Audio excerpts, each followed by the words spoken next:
아멘. 오늘 말씀은 레위기 6장 1절에서 7절 말씀입니다. 우리 다 같이 한 목소리로 합독하겠습니다.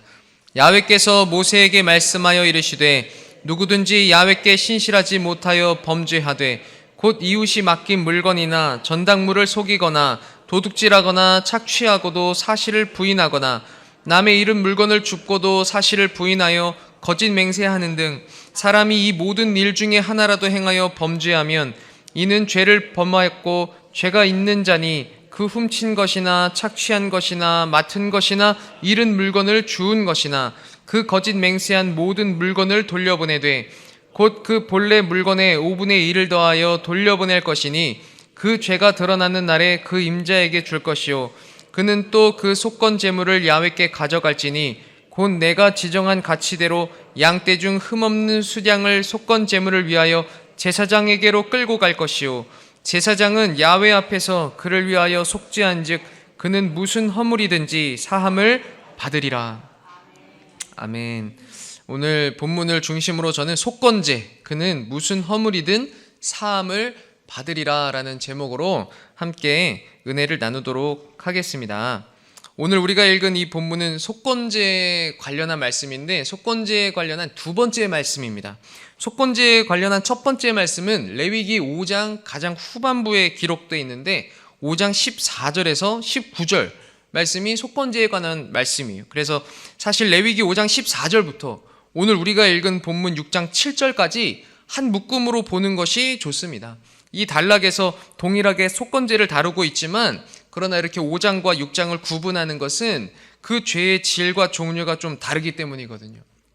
5장에서는 성물에 대한 범죄, 부지 중에 계명을 범한 경우, 그런 경우를 다룹니다. 내가 다른 누군가에게 피해를 준 것은 아니지만 내가 하나님 앞에서 중한 죄를 범한 것이거든요. 그런데 6장, 오늘 우리가 읽은 이 본문에서는 같은 속건제를 드리더라도 단순히 내가 하나님 앞에 죄를 범한 것 때문만이 아니라 다른 사람, 나의 이웃에게 직접적으로 피해를 입힌 그런 경우를 다룹니다.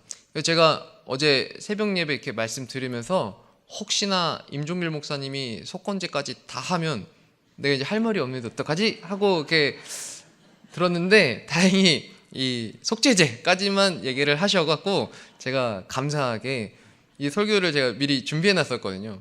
그래서 다시 쓰지 않아도 되는 그 은혜를 체험했는데 여러분 이 속건제에 대해서 오늘 함께 그렇게 나눌 건데 특별히 오늘 읽은 이 6장 1절에서 7절 이 본문을 중심으로 해서 나누려고 합니다. 근데 여러분 우리가 잠깐 읽었지만 이 6장 1절에서 7절에 속건제를 드려야 되는 이 대상자들의 그 마음에 있는 죄, 또 그들이 범한 죄, 누군가에게 피해를 입힌 죄, 이 죄에 근본적으로 이 마음에 있던 것이 무엇일까요? 저는 개인적으로 이 욕심이라고 생각합니다. 특히 재물에 대한 욕심. 이 재물에 대한 욕심이 이 속건제를 드리게 한 아주 이 주요한 마음의 본질적인 원인이 됩니다. 그래서 이 속건제는 좀 다른 제사들이랑 다르게 여러분 그 속죄제에서는 재물에 구별을 두잖아요. 가난한 사람들은 배려해서 막 비싼 염소, 양 이런 게 아니라 산비둘기로도 드릴 수 있게 해주거든요. 근데 이 속건제에 관련해서는 그런 배려가 없습니다. 아주 가치 있고 좀 비싼 재물을 드리고 제사하게 하거든요. 하나님이 그 마음이 느껴지십니까? 하나님이 이 재물에 욕심내는 거. 요즘 세대가 자본주의다 보니까 이 만몬이즘이 굉장히 강력한 우상으로 우리의 삶에 자리 잡고 있지 않습니까? 하나님이 그것에 대해서는 얼마나 철저하게 싫어하시는가. 그게 참 많이 저는 개인적으로 느껴지더라고요. 이 말씀을 묵상하면서 오늘 이 6장 1절에서 7절에 이렇게 다른 사람, 나의 이웃에게 직접적으로 어떤 금전적인 재산에 피해를 입힌 경우 그런 경우들을 아주 자세하게 직접적으로 말씀하고 있는데 오늘 본문 2절에서 3절을 같이 한번 읽어보도록 하겠습니다. 2절, 3절 시작. 누구든지 야훼께 신실하지 못하여 범죄하되 곧 이웃이 맡긴 물건이나 전당물을 속이거나 도둑질하거나 착취하고도 사실을 부인하거나 남의 잃은 물건을 줍고도 사실을 부인하여 거짓 맹세하는 등 사람이 이 모든 일 중에 하나라도 행하여 범죄하면, 그러면 속건제를 드리라는 건데, 여기서 크게 세 가지 종류의 잘못이 나오거든요. 첫 번째는 예탁물을 착취한 경우입니다. 어떤 사람이 타인의 예탁물을 보관하다가 그걸 돌려주지 않는 거예요. 이 고대 사회에는 은행이 없었기 때문에 내가 어디 멀리 여행을 간다거나 아니면 잠깐 자리를 오랫동안 비워야 되는 상황들이 생겼을 때 내가 갖고 있는 귀중품, 이런 것들을 내 친구한테 맡기거나 아주 친밀한 지인한테 맡깁니다. 근데 이제 돌아와고 귀환해서 이 귀중품을 다시 돌려달라고 하는데, 이거를 맡았던 사람이 오리발 내미는 거예요. 네가 나한테 언제 그거 맡겼냐? 나한테 없다. 나 모른다. 여러분 같으면 어떻겠어요? 딱지나죠. 근데 뭐 사진 찍어 놓은 것도 아니고 계약서를 작성해 놓은 것도 아닐 때, 그걸 증명할 길이 없을 때 이 사람이 발뺌하면 그걸 되찾을 수 있는 방법이 없어져 버리는 거예요. 두 번째는 담보 불이행입니다. 누군가가 보증, 담보 또는 대부를 받은 다음에 반환해주지 않는 거예요. 채무자가 대출을 받기 위해서 담보물을 맡기고 이제 빌린 것을 다 상환한 다음에 또 법적으로도 이제 책임을 다해서 이제 반환받을 수 있는 그런 보장된 상태가 됐음에도 불구하고 이 채권자가 담보물을 돌려주지 않는 거예요. 또 발뺌하는 것이죠. 세 번째 상황은 강도 행위를 당하는 겁니다. 강탈과 관련된 상황인데 피해자가 도둑을 특정할 수가 없는 거예요. 그래서 증언도 불가능하고 법적 판단이 어렵습니다. 누가 훔쳐간지를 모르는 거예요. 물건을 잃어버린 사람은 있는데 그걸 주운 사람도 없다고 하고 가져간 사람도 없다고 합니다.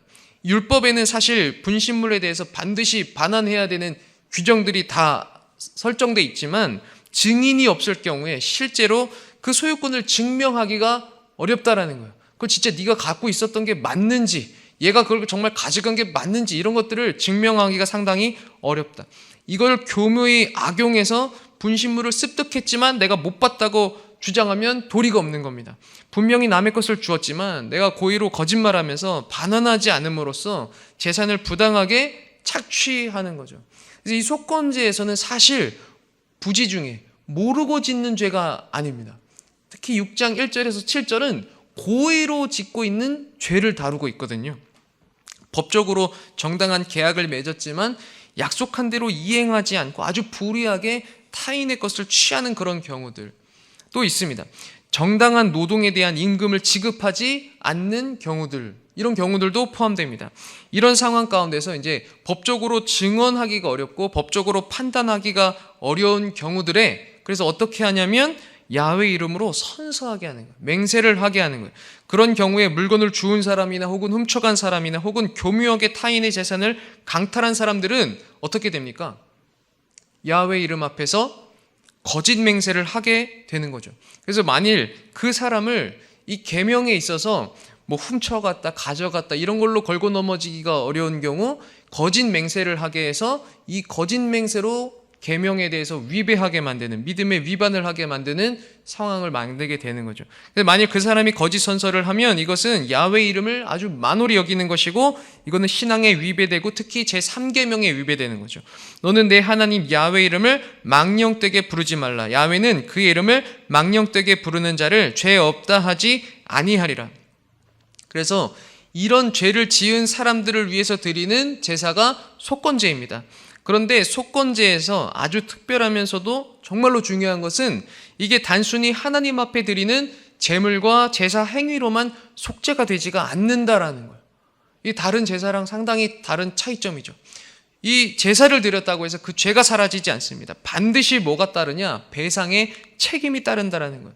이 죄에 대해서 용서를 받기 위해서는 탈취한 물건을 원소유자에게 돌려줘야 되고 그 가치의 5분의 1에 해당하는 벌금을 더해서 배상을 해야 돼요.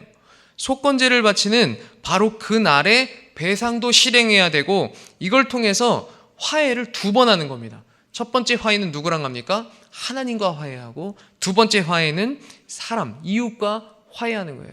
그래서 하나님과의 관계도 회복하고 사회의 관계도 회복하는 겁니다. 내 이웃과의 관계, 인간관계도 회복하는 거죠. 이것이 오늘 우리가 읽은 본문에 있는 속건제에 대한 내용입니다.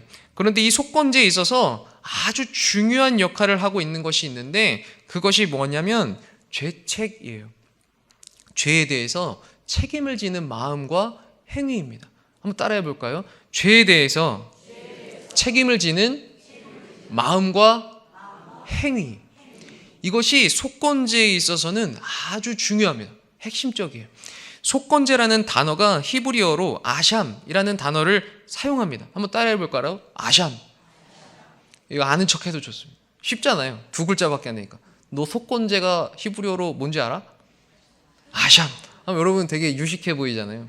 별것도 아니지만. 제가 그 히브리어 옛날에 공부할 때 이렇게 원어 강독 그런 공부를 했었어요. 그래서 제가 해석은 못해도 읽을 수는 있거든요.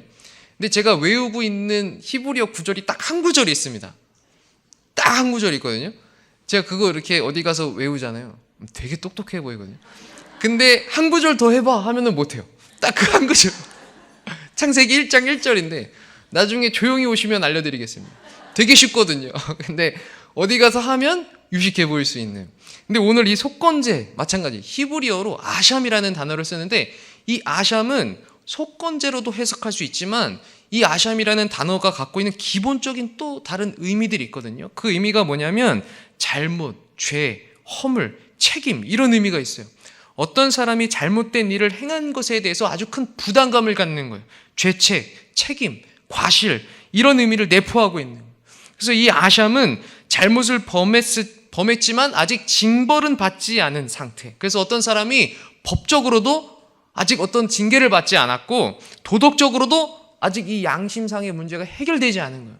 여러분 어떤 잘못을 했는데 아직 들키지는 않았어요. 좀 있으면 들킬 것 같아. 내가 이거를 걸리면 법적으로도 먼저 뭔가 문제가 생길 수 있을 것 같아. 그럴 때 여러분 마음이 어떻습니까? 조마조마하고 막 불안불안하고 막 이렇잖아요. 저는 개인적으로 그런 걸 잘 못 견디거든요. 그래서 제가 하나님 앞에 진짜 간절하게 회개 기도한 적이 있는데 제가 언제 그랬냐면은 그때 뭐 큰 죄를 지은 건 아니고 핸드폰에다가 게임을 깔아놓고 게임을 했었습니다. 우리 아들이 모두의 정원인가? 그 무슨 정원 가꾸는 거를 되게 재밌게 해서 야, 아빠랑 같이 가꾸자 하면서 그걸 했거든요. 그거는 둘째 때구나. 제가 이 회개기도는 첫째 때 했는데 제 아내랑 그때 모두의 마블이라고 무슨 같이 둘이서 하는 게임이 있었어요. 그래서 제 아내랑 이제 둘이서 그런 게임 막 하고 그랬는데 제가 그 회개를 언제 했냐면 제 아내가 첫째 아이 낳을 때 난산이었거든요. 20시간이 넘게 걸렸어요. 그래서 양수가 먼저 집에서 터져가지고 되게 어렵게 가진 아이였거든요. 양수가 먼저 터져가지고 병원에 갔는데 이 진통이 시작되는데 아기가 안 나오는 거예요. 그래서 20시간이 지나가고 24시간이 돼갈 때 의사가 여기서 더 안 되면 이제 수술할 수밖에 없겠다고 하면서 마지막으로 해보자 이러면서 제 아내한테 힘을 주라고. 제 아내가 너무 힘드니까 안 그래도 몸이 이렇게 기력이 약한 편인데 얼굴 실핏줄이 다 터진 거예요. 제가 이제 그 얼굴 맡에서 보고 있잖아요. 제가 지은 죄가 다 생각나더라고요. 하나님, 제 아내를 살려주세요. 우리 아이를 살려주세요. 소망이었거든요. 태명이 소망이를 살려주세요 하면서 막 회개를 다 하면서 하나님 죄송해요. 제가 핸드폰 게임 지울게요. 제가 그때 그 자리에서 지웠어요. 사람 마음이 그렇잖아요. 제가 절박한 순간, 절실한 순간에 가면 마음이 막 그 죄책감으로 무거워지고 조마조마하고 막 그렇거든요. 제가 그때 진짜 하나님 앞에 두려운 마음으로 제 아내가 어떻게 될까봐 진짜 무섭더라고요. 제 아내가 어떻게 될까봐 얼마나 간절하게 회개기도 하면서 막 진짜 조목조목 아주 작은 것까지 내가 조금만 거짓말한 것까지도 다 제 아내한테 뭐 상처 주고 막 그랬던 것까지도 하나님 제발 살려주세요 막 하면서 그렇게 막 기도했던 기억이 있는데 여러분 죄가 그렇습니다. 죄라는 게 참 사람을 위축되게 하고 여러분 아담과 하와가 처음 죄 짓고 뭐합니까? 하나님이 아담아 하는데 가서 숨잖아요. 죄가 그렇거든요. 되게 두렵게 하고 조마조마하게 하고 죄는 어쨌든 떳떳하지 못하게 만드는 것 같아요. 근데 이 죄를 짓고 나서 사람의 마음 가운데 양심적으로나 도덕적으로나 또 법적으로 아직 책임을 이렇게 지지 않은 상태에서 느껴지는 그런 죄책들 그런 것들을 표현하는 단어가 이 아샴이라는 단어. 어떤 잘못을 행한 사람은 양쪽의 책임을 가지게 되는데 첫 번째로는 하나님 앞에서 그리고 또 하나는 이 사회 관계성 안에서 인간관계 안에서 이런 책임을 갖게 되는.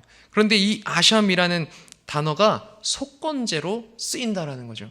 이것이 아주 중요한 의미를 가지는데, 속건제가 단순히 그 제사를 드리는 행위 자체에 중점을 두고 있는 게 아니라는 거예요. 단순히 제사를 드리는 행위 그 자체가 중요한 것이 아니고, 이 아샴, 나의 죄에 대해서 하나님 앞에서 또 내 이웃 앞에서 책임을 지고자 하는 이 무거운 마음이 아주 중요하다라는 거죠. 이 아샴, 죄책, 이것이 죄의 결과로 주어지는 마음, 또 죄로 인해서 발생하는 내 안에 있는 이 가책들, 쓰라림들, 회한들, 이것을 내포하고 있고, 그런 쓰라린 마음에서 출발해서 그것을 회복하고자 내 스스로 고해성사하듯이, 자백하듯이 하나님 앞에 엎드려지고 예배하는 것이 속건제라는 거예요. 이런 마음을 아주 잘 담고 있는 시편이 있는데, 시편 51편입니다. 제가 오늘 시편 51편을 자막으로 좀 띄워달라고 부탁드렸는데 1절부터 19절까지 있거든요. 길지만 우리 한번 같이 읽어보도록 하겠습니다. 우리 화면에 한번 띄워주시면, 시작. 하나님이여, 주의 인자를 따라 내게 은혜를 베푸시며 주의 많은 긍휼을 따라 내 죄악을 지워주소서. 나의 죄악을 말갛게 씻으시며 나의 죄를 깨끗이 제하소서. 물은 나는 내 죄과를 아오니 내 죄가 항상 내 앞에 있나이다. 내가 주께만 범죄하여 주의 목전에 악을 행하여 싸우니 주께서 말씀하실 때에 의로우시다 하고 주께서 심판하실 때에 순전하시다 하리이다. 내가 죄악 중에서 출생하였으며 어머니가 죄 중에서 나를 잉태하였나이다. 보소서, 주께서는 중심이 진실함을 원하시오니 내게 지혜를 은밀히 가르치시리이다. 우슬초로 나를 정결하게 하소서. 내가 정하리이다. 나의 죄를 씻어주소서. 내가 눈보다 희리이다. 내게 즐겁게 기쁜 소리를 들려주시사 주께서 꺾으신 뼈들도 즐거워하게 하소서. 주의 얼굴을 내 죄에서 돌이키시고 내 모든 죄악을 지워주소서. 하나님이여, 내 속에 정한 마음을 창조하시고 내 안에 정직한 영을 새롭게 하소서. 나를 주 앞에서 쫓아내지 마시며 주의 성령을 내게서 거두지 마소서. 주의 구원의 즐거움을 내게 회복시켜 주시고 자원하는 심령을 주사 나를 붙드소서. 그리하면 내가 범죄자에게 주의 도를 가르치리니 죄인들이 주께 돌아오리이다. 하나님이여, 나의 구원의 하나님이여, 피 흘린 죄에서 나를 건지소서. 내 혀가 주의 의를 높이 노래하리이다. 주여, 내 입술을 열어주소서. 내 입이 주를 찬송하여 전파하리이다. 주께서는 제사를 기뻐하지 아니하시나니 그렇지 아니하면 내가 드렸을 것이라. 주는 번제를 기뻐하지 아니하시나이다. 하나님께서 구하시는 제사는 상한 심령이라. 하나님이여, 상하고 통회하는 마음을 주께서 멸시하지 아니하시리이다. 주의 은택으로 시온에 선을 행하시고 예루살렘 성을 쌓으소서.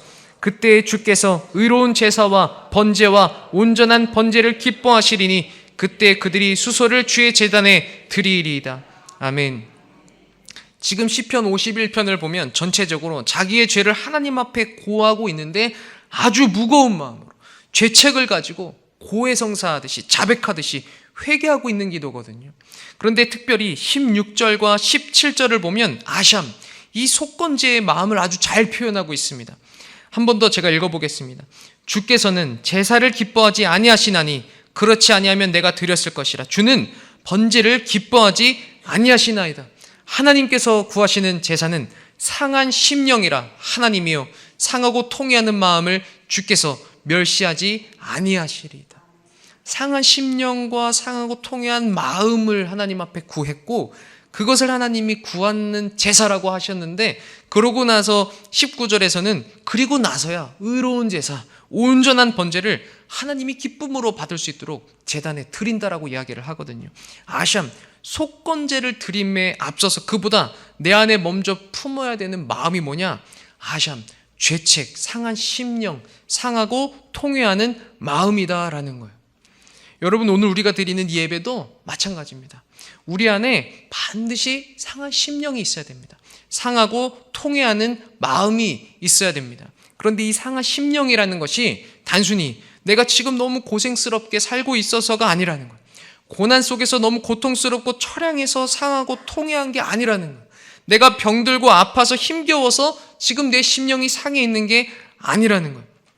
왜 상한 심령이 되었고 왜 상하고 통회하는 마음을 갖고 있냐? 내 지은 죄가 너무너무 무겁게 느껴지고 하나님 앞에서 너무나도 그게 죄송스럽게 느껴지는 거예요. 내가 다른 누군가에게 준 고통으로 말미암아서 지금 내 마음이 너무 괴로운 거예요. 내가 손해보지 않으려고 다른 누군가를 착취하고 내가 이득을 남기기 위해서 다른 누군가를 강탈하고 내 죄를 면피하고자 하나님의 이름을 망령되게 한 것이 내 속에서 너무나도 큰 고통이 되고 있는 거예요. 여러분, 하나님의 이름을 망령되게 한다는 게 뭡니까? 우리가 예수님의 이름으로 기도는 하면서 내 삶은 하나도 거룩하지 않고 구별된 것이 없어요. 하나님의 자녀된 권세를 가졌다라고 하지만 내 삶을 들여다보면 죄와 사망의 권세 아래서 여전히 죄 종노릇하면서 살아요. 이 죄인된 존재 자체가, 이 죄인된 삶 자체가 내 마음을 짓누르는 무거운 아샴, 죄책이 되어지는 것이죠. 이 속건제 아샴은 여기서 출발을 하고 있다는 거예요. 아샴의 또 다른 해석인 이 죄책, 상한 심령, 상하고 통해하는 마음, 이 아샴에서 출발하여 하나님 앞에 예배하고 제사한다라는 거예요. 여기서 한 가지 더 중요한 것은 이 속건제는 단순히 제사를 드림으로써 끝나지 않고 반드시 배상이 수반되어야 된다라는 거예요. 5절을 한번 읽어보겠습니다. 시작. 그 거짓 맹세한 모든 물건을 돌려보내되 곧 그 본래 물건에 5분의 1을 더하여 돌려보낼 것이니 그 죄가 드러나는 날에 그 임자에게 줄 것이요. 본래 물건에 5분의 1을 더해서 배상해야 온전한 속건제사가 드려진다라는 거예요. 이 의미에 대해서는 제가 한 영화를 소개하겠습니다. 미량이라는 영화를 예로 들면 더 이해가 쉬울 것 같아요. 여주인공의 이름이 신혜인데 이 신혜의 아들이 유괴범에게 살해를 당합니다. 그런데 이 신혜 자매가 교회를 다니면서 이 슬픔을 극복하고 유괴범을 용서하게 돼요. 그래서 유괴범이 갇혀있는 교도소에 찾아갑니다. 그리고 그를 만나서 말합니다. 내가 당신을 용서한다고. 그런데 이 유괴범이 대답합니다. 나는 너한테 용서받을 게 없다고. 여기서 나는 예수님을 만났고 예수님이 내 모든 죄를 이미 다 용서해 주셔서 마음이 편해졌다고. 여기서 신혜가 너무 큰 충격을 받습니다. 교회에 가서 소리치면서 울면서 이렇게 부르짖거든요. 내가 어떻게 용서를 합니까? 용서하고 싶어도 이제 나는 할 수가 없어요. 그 인간은 이미 용서를 받았다라고 하는데, 그래서 마음의 평화를 얻었다라고 하는데 내가 그 인간을 용서하기도 전에 어떻게 하나님이 그 인간을 먼저 용서할 수 있습니까? 이렇게 하나님한테 묻고 따지거든요. 이 신의 자매의 마음이 이해가 되시죠? 제가 이 영화를 소개하려는 것은 아닌데 여러분이 이 유괴범의 회개가 온전하냐라고 묻는다면 사실 이 회개는 너무나도 형편없는 회개일 수 있다는 생각이 듭니다. 오늘 우리가 함께 나눈 속건제, 이 아샴의 의미로 비추어 볼 때 이는 죄책에 대하여 너무나도 가볍게 여기고 우습게 여긴 것이죠. 어쩌면 이것은 속건제에 있어서 결정적인 죄의 항목이 되는 야훼 하나님의 이름을 망령되이 일컫는 것이 될 수도 있다는 거예요. 하나님의 이름을 들먹이면서 타인의 아픔과 상처에 대해서 눈 감아버리는 것은 오늘 본문에서 말하는 거짓 맹세와 같다라는 거예요. 온전한 속건제는 반드시 나로 인해서 고통당하고 피해를 입은 자에 대한 보상이 동반돼야 된다라는 거예요. 근데 여기에도 상한 심령이 우선돼야 된다라는 거예요. 나로 인해서 고통당한 그 영혼을 향해서 상하고 통해하는 마음으로 자복하며 회개하는 그 심정이 먼저 있어야 된다라는 거예요.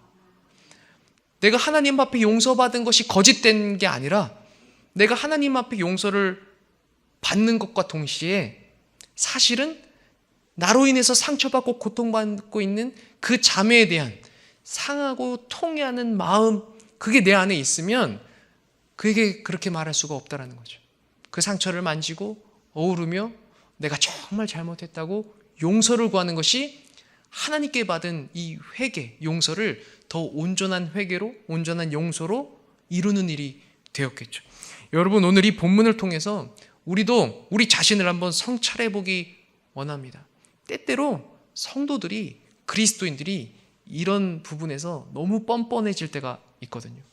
하나님 앞에서만 죄를 안 지으면 되지 사람 앞에서 내가 아무렇게나 행하고 말하고 상처 주고 한 것에 대해서 되게 무뎌지고 무감각해질 때가 있다라는 거예요.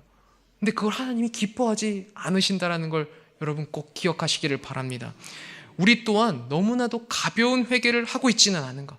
내 속에 상한 심령, 상하고 통해하는 마음이 있는가? 하나님 앞에서 내 범죄함으로 말미암아 통회하고 자복하는 심령, 나의 이웃 앞에서 내가 준 상처와 고통과 피해로 말미암아 통회하고 애통해하는 심령으로 나는 회개하고 예배 드렸는가, 용서를 구했는가, 한번 성찰해 보시기를 바랍니다. 그런데 여러분, 오늘 말씀이 다소 무거웠을 수 있지만 마지막 결론은 아주 은혜롭습니다. 오늘 본문의 7절 말씀, 우리 7절 한번 같이 읽어보도록 하겠습니다. 시작. 제사장은 야훼 앞에서 그를 위하여 속죄한즉 그는 무슨 허물이든지 사함을 받으리라. 오늘 이 말씀이 결론입니다. 상한 심령, 상하고 통회하는 마음으로 무거운 죄책을 가지고 하나님 앞에서 또 내 이웃 앞에서 자복하고 자원하여 회개하고 보상한 그에 대해서는 무슨 허물이든지 사함을 받으리라 선포해 주시고 약속해 주시고 있는 거예요. 여러분, 여기 있는 우리 모두가 하나님 앞에서 그렇게 모든 허물에 대해 사함받는 자들이 되기를 간절히 바라고 소망합니다. 나아가서는 이미 사함받은 하나님의 자녀들이 되었음을 저는 믿고 선포합니다. 여러분, 제가 여러분에게 권면하는 것은 이 마음을 절대 잃어버리지 않기를 바랍니다. 여러분, 죄에 대해서 익숙해지지 마십시오. 죄에 대하여 무뎌지지 마십시오. 타인에게 상처 주고 타인을 아프게 하고 타인에게 고통 주는 것에 대해서 여러분 묻어내지지 않으시기를 바랍니다. 여러분, 죄의 경중을 따지지 마십시오. 이 정도 죄는 뭐 눈 감아 주시겠지, 이 정도 상처 준 거는 하나님도 이해해 주시겠지, 저 사람도 넘어가 주겠지. 여러분, 그런데 죄는 경중이 중요하지 않습니다. 작은 죄도 죄거든요. 여러분, 작은 죄라고 해서 하나님이 천국 갈 때 이 정도 내가 봐줄게 패스하고 들어갈 수 있는 게 아니거든요. 죄는 작든 크든 다 해결해야 천국을 가는 거잖아요. 여러분, 죄에 대해서는 여러분이 날카롭고 예민해지시기를 바랍니다. 죄로 인해서 하나님과의 관계가 틀어지거나 죄로 말미암아 내 이웃에게 상처를 줄 때 여러분, 그때마다 상한 심령을 가지고 하나님 앞에 나오시기를 바라요. 상하고 통회하며 자복하는 심령으로 회개하고 부르짖어 기도하는 성도가 되시기를 바랍니다. 여러분, 그게 우리를 살리는 길이에요.